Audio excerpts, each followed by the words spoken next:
ഇന്നിവിടെ ഉണ്ടാക്കാൻ പോകുന്നത് കുക്കർ ബിരിയാണിയാണ്. അതിനുവേണ്ടി ഞാനിവിടെ ഒരു കിലോ ചിക്കൻ, അതിൽ കുറച്ച് കുരുമുളക് പൊടി, മുളക് പൊടി, മഞ്ഞൾപ്പൊടി, മസാലക്കൂട്ട് എല്ലാം കൂടി ഒരു 3 സ്പൂൺ തൈരും കൂടെ ചേർത്ത് ഞാൻ തിരുമ്മി ഒരു 3 മണിക്കൂർ ഇത് ഫ്രിഡ്ജിൽ വെച്ചതാണ്. പിന്നെ ഒരു മീഡിയം സൈസ് സവോള അരിഞ്ഞു വെച്ചിട്ടുണ്ട് ചെറുതായിട്ട്. അതിലേക്ക് വേണ്ടി 6 പച്ചമുളക്, ഒരു ചെറിയ കഷ്ണം ഇഞ്ചി, ഒരു 4-5 വെളുത്തുള്ളിയുടെ അല്ലി അത്രയും ഇവിടെ ചെറുതായിട്ടൊന്ന് ചതച്ച് വെച്ചിട്ടുണ്ട്. പിന്നെ 2 ചെറിയ തക്കാളി അരിഞ്ഞു വെച്ചിട്ടുണ്ട്. കുറച്ച് മല്ലിയിലയും പുതിന ഇലയും ചെറുതായി അരിഞ്ഞു വെച്ചിട്ടുണ്ട്. ഒരു നാരങ്ങയുടെ നീര്, ഒരു ചെറുനാരങ്ങയുടെ നീരാണിത്, അതും ഇവിടെ എടുത്ത് വെച്ചിട്ടുണ്ട്. പിന്നെ അതിലേക്ക് വേണ്ടി ഞാൻ 1 കിലോ ബസുമതി അരി കഴുകി തോരാൻ വെച്ചിട്ടുണ്ട്. പിന്നെ പട്ട, ഗ്രാമ്പൂ, ഏലക്ക 4 പട്ടയുടെ പീസ് പൊടിച്ചിവിടെ ഇട്ടിട്ടുണ്ട്. പിന്നെ ഒരു 5-6 ഗ്രാമ്പൂ, ഒരു 2-3 ഏലക്ക ഇത്രയും എടുത്ത് വെച്ചിട്ടുണ്ട്. നമുക്ക് അതിലേക്ക് വേണ്ടി ആദ്യം ഒരു 3 സ്പൂൺ എണ്ണ കുക്കർ സ്റ്റൗവിൽ വെച്ച് ചൂടായി വന്നു. അതിലേക്ക് എണ്ണ ഒഴിച്ചു കൊടുക്കുന്നുണ്ട് ഞാൻ.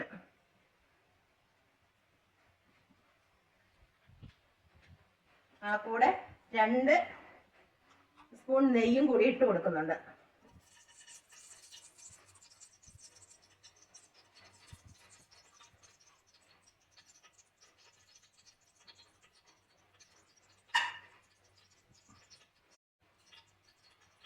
അത് ചൂടായി വരുമ്പോഴത്തേക്കും നമ്മൾ എടുത്തു വെച്ച പട്ട, ഗ്രാമ്പൂ, ഏലക്ക എന്നിവ ഇട്ട് കൊടുക്കാം.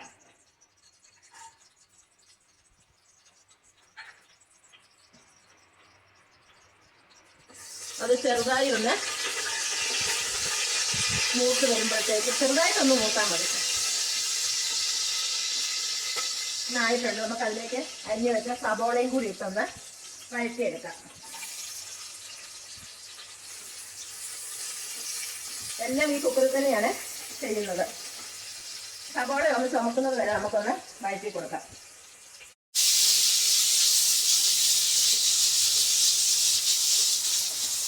ഒന്ന് വഴന്നിട്ടുണ്ട്. നമുക്ക് അതിലേക്ക് ഒരു സ്പൂൺ ഉപ്പ് പൊടിയും കൂടി ഇട്ട് കൊടുക്കാം. എങ്കിലത് പെട്ടെന്നൊന്ന് വഴന്ന് കിട്ടും.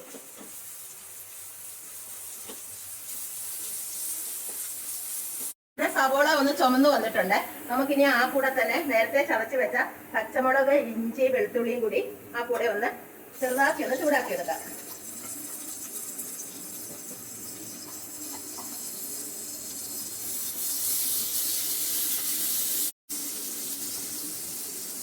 ചൂടായിട്ടുണ്ട്. അതിലേക്ക് നമുക്ക് അരിഞ്ഞു വെച്ച തക്കാളി കൂടി ഇട്ട് കൊടുക്കാം.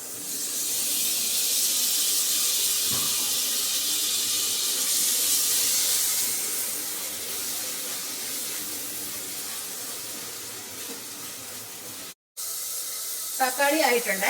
അതിലേക്ക് നമ്മൾ നേരത്തെ എടുത്ത് വെച്ച ചിക്കൻ ഞാൻ നേരത്തെ പറഞ്ഞിരുന്നല്ലോ, ഒരു 3 മണിക്കൂർ ഫ്രിഡ്ജിൽ വെച്ചതാണ്. ഇതിൽ കുറച്ച് മഞ്ഞൾപ്പൊടി, ഒരു 1/2 ടീസ്പൂൺ മല്ലിപ്പൊടി, മുളക് പൊടി, കുരുമുളക് പൊടി, ഇറച്ചി മസാല, ആ കൂടെ ഒരു 3 സ്പൂൺ തൈരും കൂടെ ചേർത്ത് ഞാൻ മിക്സ് ചെയ്ത് വെച്ചതാണ്. അതും കൂടി ഇതിൻ്റെ കൂടെ നമുക്ക് ഇട്ട് കൊടുക്കാം.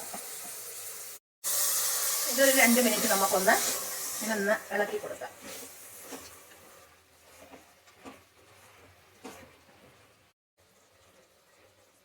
ഇതിന്റെ മുകളിൽ നമുക്ക് ഒരു നുള്ള് കുരുമുളക് പൊടിയും കൂടി ഒന്ന് ഇട്ട് കൊടുക്കാം. നേരത്തെ തിളപ്പിച്ച് വെച്ച ചൂടുവെള്ളം വേണം ഒഴിക്കാൻ. നമുക്ക് 1 കപ്പ് അരി എടുക്കുകയാണെങ്കിൽ 2 കപ്പ് ചൂടുവെള്ളം എന്ന കണക്കിന് വേണം എടുക്കുവാനായിട്ട്. ഇത് ഞാൻ നേരത്തെ തിളപ്പിച്ച് വെച്ചതാണ്.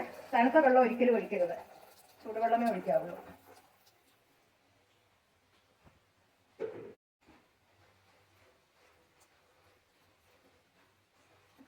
നമ്മൾ നേരത്തെ കുറച്ച് ഉപ്പിട്ടതാണ്. ഇനി നമുക്ക് ഈ അരിക്ക് ആവശ്യത്തിനുള്ള കുറച്ച് ഉപ്പും കൂടി ഇട്ട് കൊടുക്കാം. കൂടെ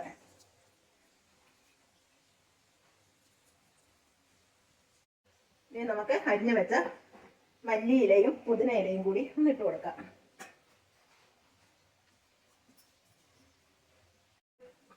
ചെറുനാരങ്ങയുടെ നീരാണ്, അതും കൂടെ നമുക്ക് ഈ കൂടെ കുരുവില്ലാതെ ഒഴിച്ചു കൊടുക്കാം.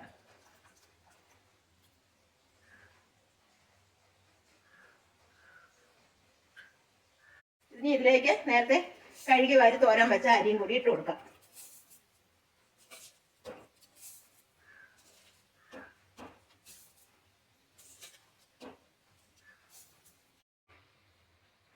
എല്ലാം കൂടി ഒന്ന് മിക്സ് ചെയ്യാം.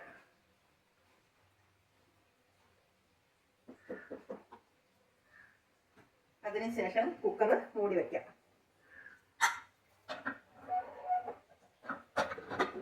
ഒരു വിസിൽ വരുന്നത് വരെ കുക്കറിൽ വേവട്ടെ. അതിനുശേഷം നമുക്ക് ഓഫാക്കിയിടാം. എയറൊക്കെ പോയി കഴിഞ്ഞ് ഞാൻ തുറക്കുകയാണ്. ഇനി നമുക്കിത് വേറൊരു പാത്രത്തിലേക്ക് മാറ്റാം, അല്ലാതെ തന്നെ ഇരുന്നത് കുറച്ചും കൂടി വെന്ത് പോകും. അങ്ങനെ നമ്മളുടെ കുക്കർ ബിരിയാണി റെഡി ആയിരിക്കുന്നു. അതായിക്കഴിഞ്ഞ് എയർ പോയി കഴിഞ്ഞ് കുക്കർ തുറന്നാൽ നമ്മൾ വേഗം വേറൊരു പാത്രത്തിലേക്ക് മാറ്റണം, അല്ലെങ്കിൽ അതിലിരുന്നത് ഒന്നും കൂടി വെന്ത് പോകുള്ളൂ കേട്ടോ.